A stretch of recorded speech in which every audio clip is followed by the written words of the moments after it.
Nouveau numéro du magazine Diagnostic. Merci à vous tous qui nous rejoignez sur HK6 Télévision. L'accident vasculaire cérébral, l'AVC, c'est le sujet qui nous intéresse aujourd'hui. Compte tenu des personnes qui en meurent à travers le monde, nous estimons qu'il est important de connaître quelles sont les causes et les principales manifestations de l'AVC. Bienvenue à tous.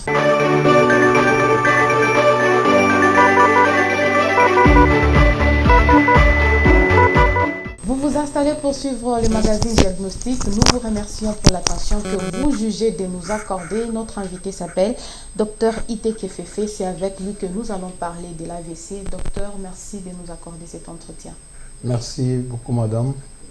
D'entrée de jeu, pouvons-nous savoir c'est quoi l'AVC? L'AVC, en fait, disons que c'est une abréviation. Donc, A, c'est accident. V, c'est vasculaire. C, cérébral. C'est juste toute une série de lésions possibles suite, au niveau cérébral suite à l'interruption de la circulation sanguine dans un territoire ou un autre. Pouvons-nous savoir quelles sont les causes, ce qui peut provoquer un AVC? Alors, avant peut-être les causes, disons qu'on a deux grands types d'AVC. Nous avons l'AVC ischémique et l'AVC hémorragique. Les causes sont multiples aujourd'hui, on ne doit pas le nier, et même d'autres causes sont encore très très mal connues. Alors, les premières causes, ce sont les maladies cardiovasculaires.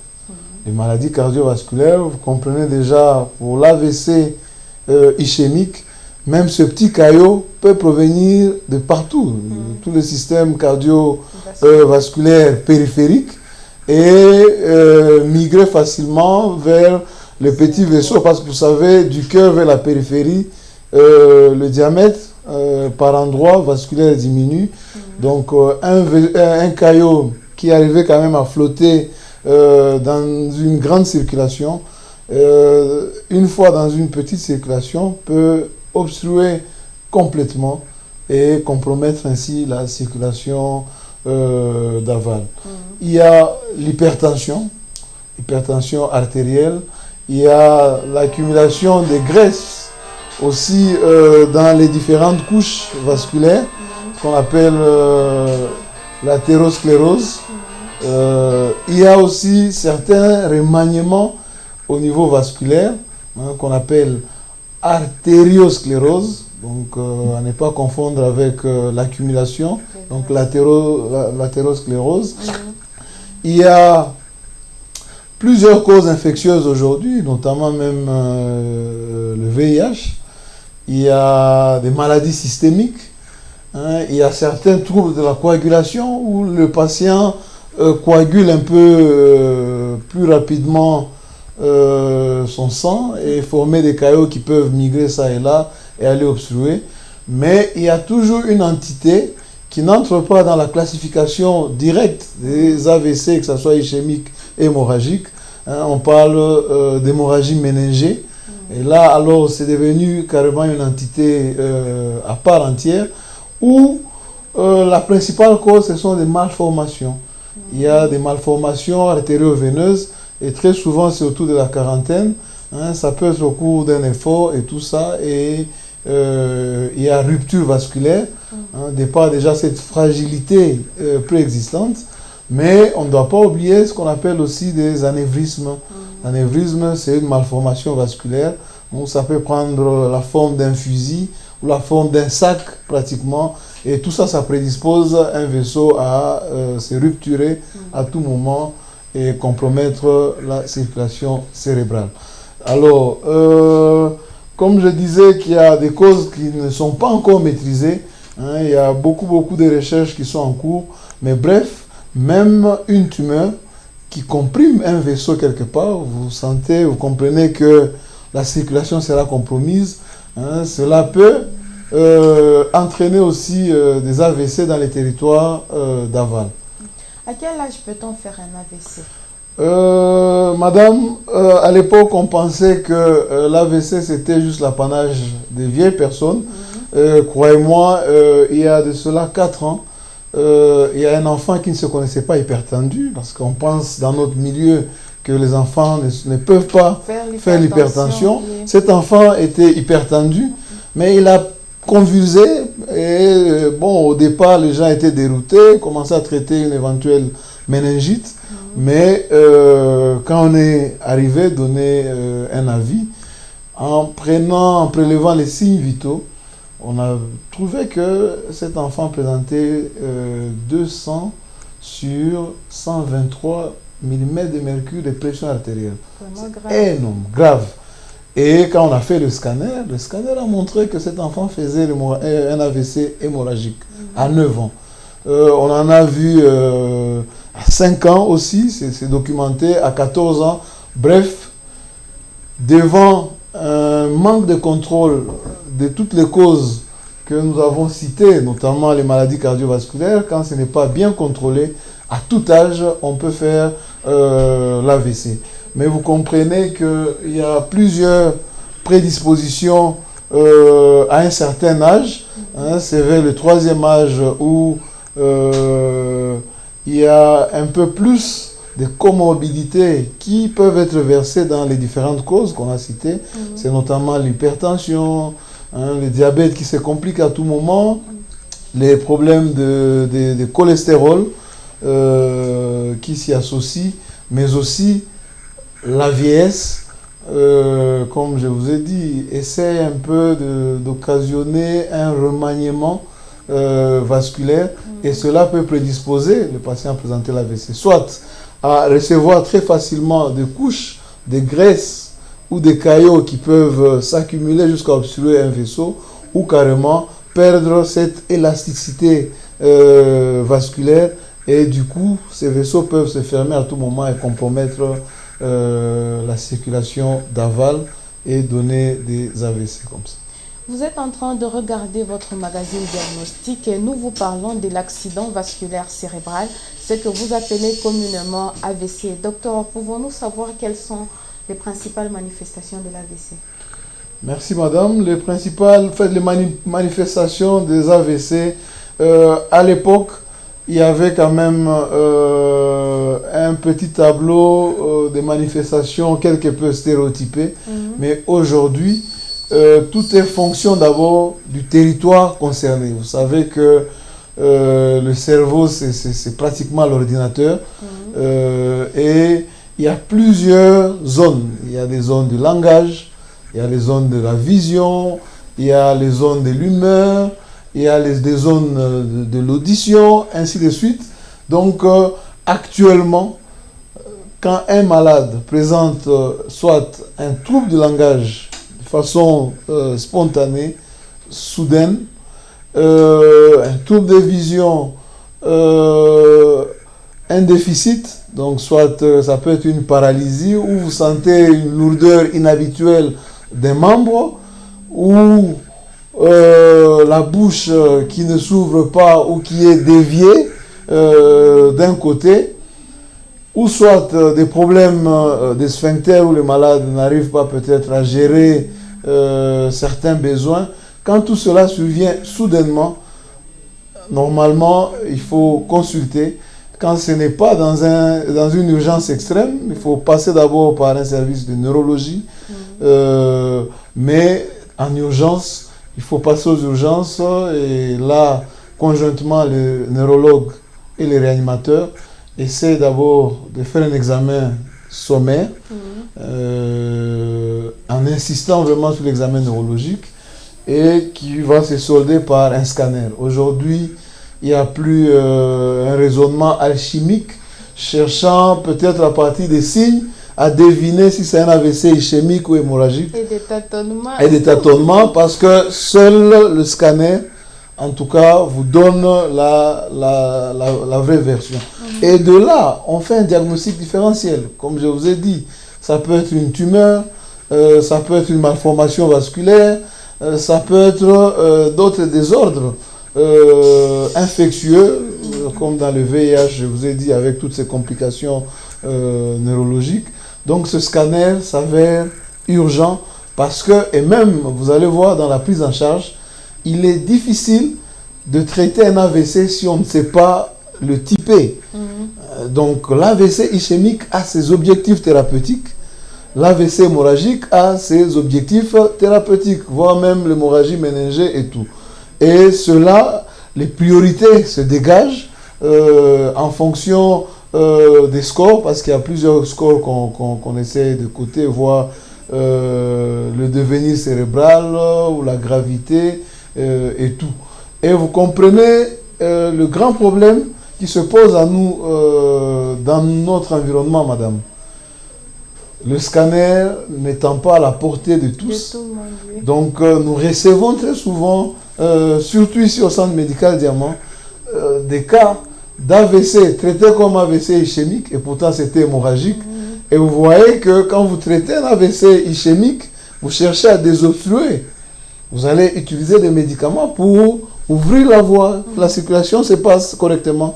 Or, si vous utilisez ces mêmes médicaments pour l'AVC hémorragique sans le savoir, vous faites saigner le malade davantage et vous aggravez son état. Donc ça, ce sont un peu les aléas de la prise en charge, mais qui impactent un peu le pronostic des malades dans notre environnement. Et docteur, pourrions-nous parler de la prise en charge que vous avez évoquée tout à l'heure? Très bien, madame. Disons que pour la prise en charge, le but de la prise en charge ici, c'est améliorer la circulation cérébrale.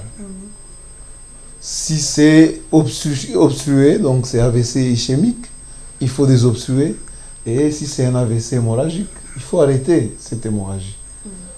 Et vous comprenez tout de suite que c'est une prise en charge pluridisciplinaire.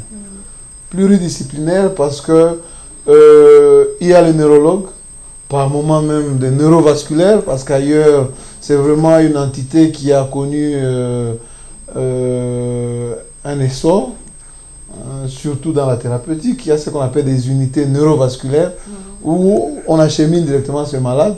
Donc vous avez un réanimateur, vous avez un neurologue, un neurochirurgien. Vous devez aussi avoir des rééducateurs, des kinésithérapeutes, parce qu'on a compris que les séquelles, on va en parler, les séquelles étant énormes en termes de motricité, pour réduire quelque peu ces séquelles, la kinésithérapie par exemple, la rééducation doit être précoce. Quand tous les paramètres sont bien stabilisés, on est dans les objectifs thérapeutiques. Alors, cette prise en charge étant pluridisciplinaire, donc aux urgences, vous comprenez que nous devons, le rôle de l'urgentiste, du réanimateur, c'est de faciliter la tâche au neurologue. Donc quand ces patients arrivent, on ne fait pas n'importe quoi, il faut les mettre en condition tout de suite, il faut prendre les paramètres vitaux, parce que dans l'AVC ischémique, on a tendance à laisser un peu une pression artérielle un peu élevée, mais en ce moment-là, c'est la moyenne, on appelle ça la pression artérielle moyenne. Si vous voyez nos scopes, s'affiche cette moyenne. Pour un AVC ischémique, initialement, une moyenne de 120 à 130 est encore tolérable. Donc vous voyez, partout où on amène ces malades, on cherche à baisser drastiquement la pression artérielle. Là, c'est nous qui aggravons ou occasionnons même les décès de ces patients. Pour l'AVC hémorragique, comme le vaisseau saigne, vous voyez, c'est sous tension, il faut réduire quand même la tension, mais pas aussi faire chuter la pression artérielle brusquement. Et en ce moment-là, pourquoi? Parce qu'il y a une formule, on peut parler un peu physiologie, la pression de perfusion du cerveau, c'est la différence entre cette pression moyenne, vous voyez le rôle vraiment de la pression artérielle dans tout ce qui se passe dans notre cerveau, moins la pression intracrânienne qui règne dans la tête. Alors, si la pression moyenne là diminue, donc la pression dans la tête augmente. Vous voyez, c'est inversement proportionnel. Et si cette pression augmente, la pression aussi dans la tête a tendance à diminuer, à baisser. Et donc, il y a une mise en jeu des structures cérébrales qui peut s'en suivre. Donc, le public qui nous suit doit comprendre pourquoi, dès que le malade arrive, il faut d'abord le monitorer. Nous avons cette pression artérielle moyenne. Elle est très importante dans la prise en charge des AVC. Mais cela étant, nous avons les paramètres. On ne sait rien faire si on ne connaît pas le type d'AVC. Donc, après cette petite mise en condition, si le malade désature, hein, il a une petite dette en oxygène, on peut lui donner un peu d'oxygène.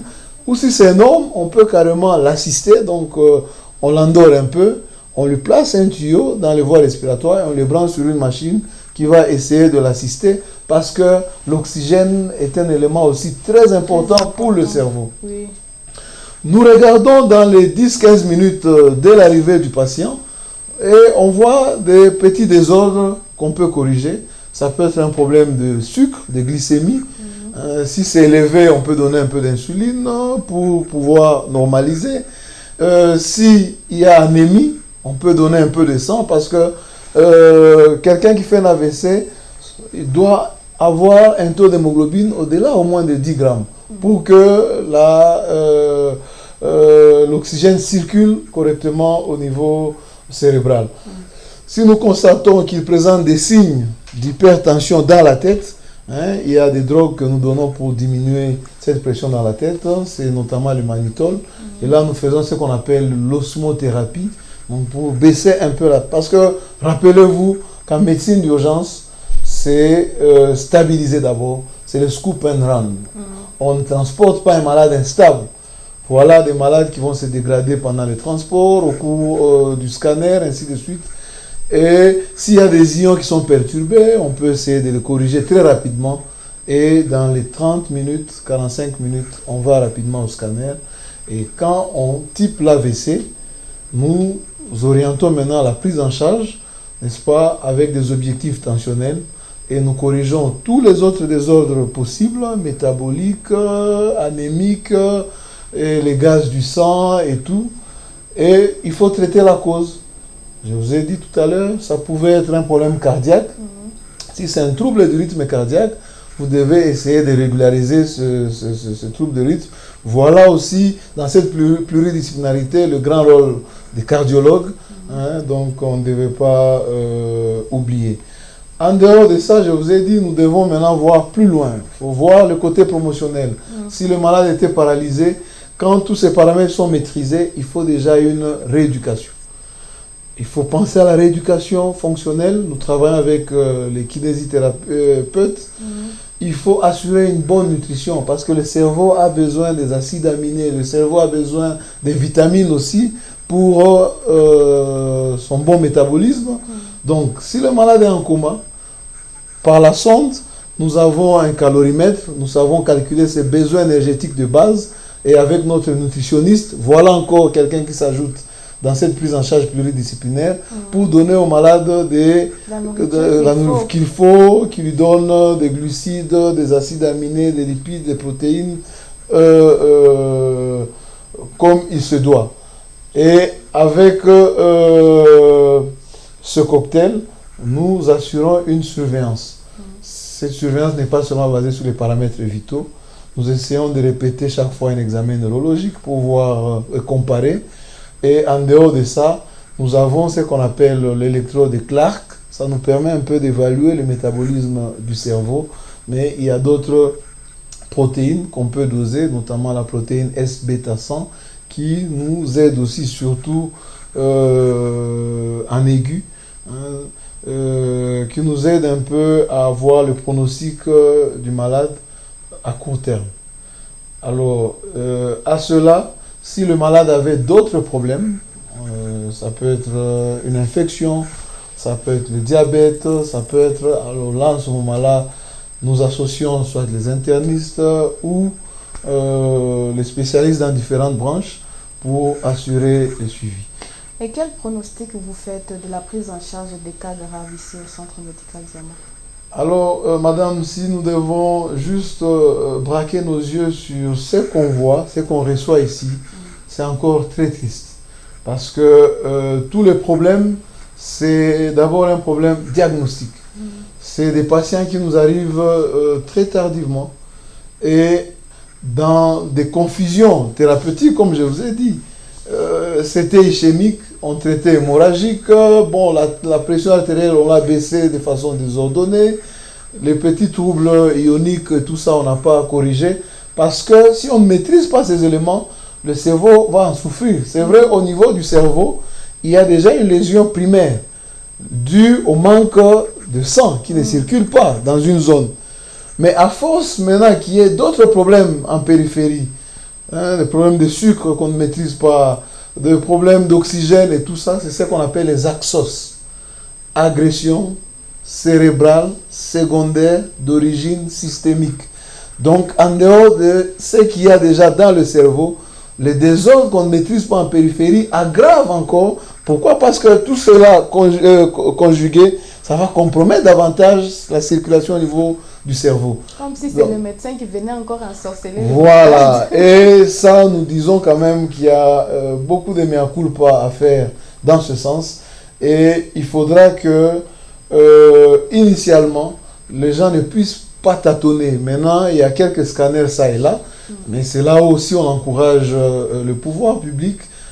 Parce qu'ailleurs, le scanner, c'est des choses maintenant subventionnées pour que l'accessibilité, qu'on ait accès au scanner, qu'on ait aussi accès aux services de neurologie, de neuroréanimation équipés avec un personnel qualifié.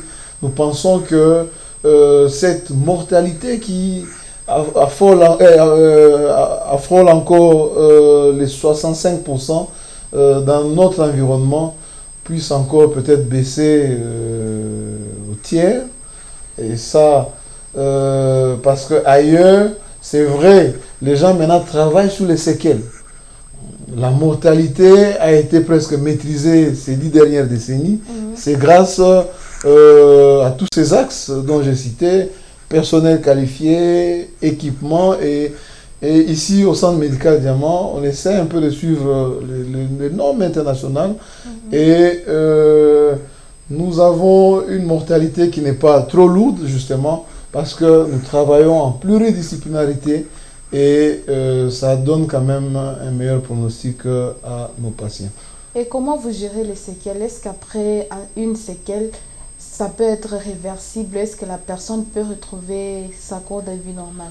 Alors, la réversibilité des séquelles dépend de la précocité et de l'efficacité de la prise en charge. Tôt, ils arrivent. OK. Tôt, nous avons un scanner. Tôt, nous maîtrisons les axos, toutes ces agressions. En tout cas, le pronostic à court et moyen terme est correct. Nous avons eu plusieurs malades qui sont venus même témoigner, qui ont organisé même des messes d'action de grâce auxquelles on est parti. Il y a d'autres qui reviennent ici, qu'on croise en ville. Mais ceux qui nous arrivent en retard, par moment, le pronostic est fâcheux, avec des séquelles importantes. Donc voilà l'importance d'un diagnostic précoce, d'une prise en charge efficace. Elle ne sera efficace que quand elle sera pluridisciplinaire. Donc ça, c'est ce que nous demandons très souvent aux confrères, qu'on n'oublie pas toujours cet aspect pluridisciplinaire des choses, parce que le pronostic de nos patients en dépend. Par rapport à l'AVC, est-ce qu'il y a quelque chose à dire en termes de prévention? En termes de prévention, madame, les causes sont énormes. Merci d'ailleurs d'avoir posé cette question. C'est très important. Mais aujourd'hui, quand les maladies cardiovasculaires où les facteurs de risque cardiovasculaires sont évités, les maladies cardiovasculaires déjà installées sont stabilisées, il y a moins, mais il y a moins de risques justement de présenter des AVC. Mais il y a le conseil maintenant de tous les jours, conseil santé qu'on nous donne justement pour éviter d'avoir toutes ces maladies cardiovasculaires, dont les AVC. C'est que il y a le régime, il faut suivre un régime correct. Il y a le tabac, il y a des problèmes d'alcool, des problèmes de graisse, la sédentarité, il faut des exercices physiques. Nous voyons encore les gens se contenter d'une activité physique le dimanche après 1 heure, et après ils doivent aller, c'est pas, troisième mi-temps et boire encore et tout ça. Mais voilà. Donc beaucoup de sociétés savantes de physiologie de l'exercice aujourd'hui exige une activité physique maintenant régulière. On parle presque de tous les jours. 30 minutes de marche, un exercice isotonique et tout ça. Donc, et non-stop. Hein. On voit souvent dans les 30 minutes, vous vous arrêtez pour causer au téléphone, pour chatter. Donc, il faut capitaliser. Le stress, évidemment, en Afrique subsaharienne, ce n'est pas facile de demander à quelqu'un de ne pas être stressé, mais il faut réduire, il faut minorer. Je pense si tous ces éléments sont quand même bien maîtrisés, hein, l'hypertension, le diabète et tout ça, ça évite aller vers ce grand fléau qui reste encore non seulement deuxième, troisième cause de mortalité des maladies non contagieuses, non transmissibles, mais aussi c'est la première cause d'handicap. Première cause d'handicap dans notre milieu. Docteur, merci d'avoir répondu à nos questions. Merci madame, et c'est un grand plaisir. Merci.